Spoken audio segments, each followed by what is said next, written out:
You wake up with the best intentions. You tell yourself, today is the day I finally get ahead. But then, the notifications start. The emails pile up. The quick 5-minute scroll on social media turns into 45 minutes of lost time. By 3 p.m., you're exhausted, but your to-do list hasn't moved. You feel behind. You feel distracted. And worse, you feel a deep, nagging sense of guilt. You know you were created for more than just getting through the day. You have dreams. You have a calling. You have a business to build, a degree to finish, or a family to lead. But right now, you're just surviving. Does this sound familiar? You aren't lazy. You're just unanchored. You're running a race without a finish line, and your soul is feeling the friction. Here is the truth. Your productivity is not about doing more. It is about becoming who you were designed to be. Success, in the eyes of the world, is about the hustle. It's about burning the candle at both ends until there's nothing left. But biblical success is different. It's about stewardship. If you don't manage your day, your distractions will manage you. If you don't master your habits will master your future. True success isn't found in a new app or a better planner. It's found in the alignment of your daily actions with your eternal purpose. To build a life that lasts, we have to look at the blueprint. First, look at Proverbs 12 verse 24. The hand of the diligent will rule, while the slothful will be put to forced labor. This isn't a threat. It's a law of nature. Diligence gives you options. It gives you influence. Procrastination, on the other hand, eventually steals your freedom. Then, consider Psalm 90 verse 12. So teach us to number our days that we may get a heart of wisdom.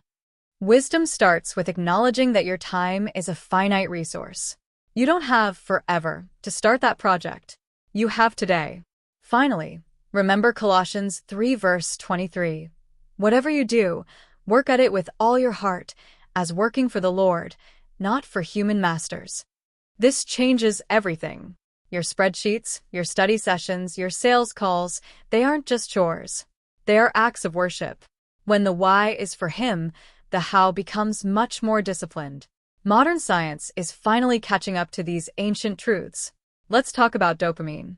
Most of us are dopamine junkies. We seek the quick hit of a like or a random video. This shatters our deep work capability. When you jump from task to task, your brain suffers from something called attention residue. Part of your mind is still thinking about that last text message while you're trying to write a report.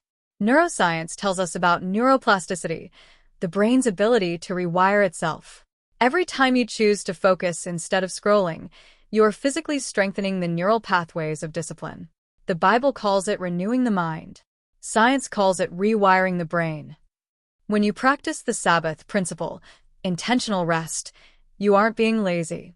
You are allowing your prefrontal cortex to recover. A rested brain is a productive brain. A distracted brain is a depleted one. Take Sarah, a freelance graphic designer. For years, she worked 12-hour days.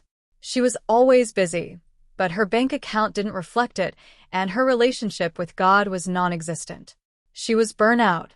She decided to stop hustling and start stewarding.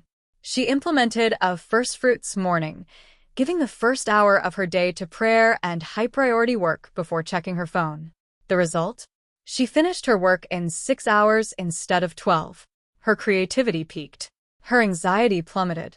By aligning her habits with biblical principles, she didn't just save time, she saved her sanity. She realized that God doesn't need her to be exhausted to be effective. How do we do this? Here are 5 daily, Bible-backed habits for a successful life. Step 1. The first fruits hour. Give the first part of your day to God and your most important task. Matthew 6 verse 33 tells us to seek Him first. Do not check your phone for the first 60 minutes. Input determines output. Silence the world so you can hear the Creator. Step 2. Define your daily 3. Don't write a list of 20 things. Pick 3 big rocks that actually move the needle. This is stewardship. Focus on what matters and let the noise wait. Step 3. Practice digital fasting.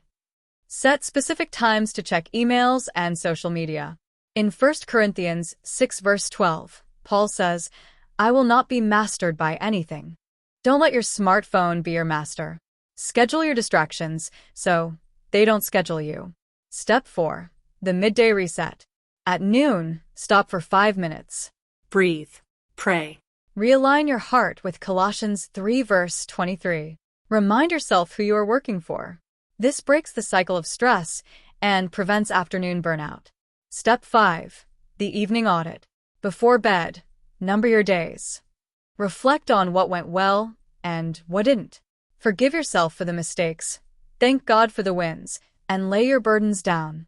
A productive day ends with a peaceful mind. Listen closely. You are not a slave to your to-do list. You are a steward of the Most High. You are called. You are disciplined.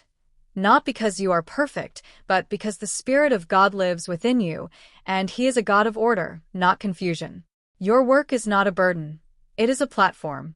Whether you are a student, an entrepreneur, or a stay-at-home parent, your diligence is a testimony. When you show up with excellence, you reflect the excellence of your Father. Stop trying to find success. Start building the character that success can safely rest upon. I have a challenge for you this week. For the next 7 days, I want you to commit to Step 1 and Step 3. No phone for the first hour of the day. Only check social media at 2 specific times, e.g., lunch and after work. That's it. Just 2 changes. Notice how your focus shifts. Notice how your peace returns. Success is built in the small, quiet choices nobody sees. If you're tired of the busy trap and you're ready to build a life of purpose and productivity, hit that subscribe button. We're here to help you align your ambition with your faith. Comment below, which of the 5 steps do you need the most today? Let's encourage each other in the comments. Remember, God didn't give you a spirit of fear or overwhelm, but of power, love, and a sound, disciplined mind. Go out and steward your day. We'll see you in the next video.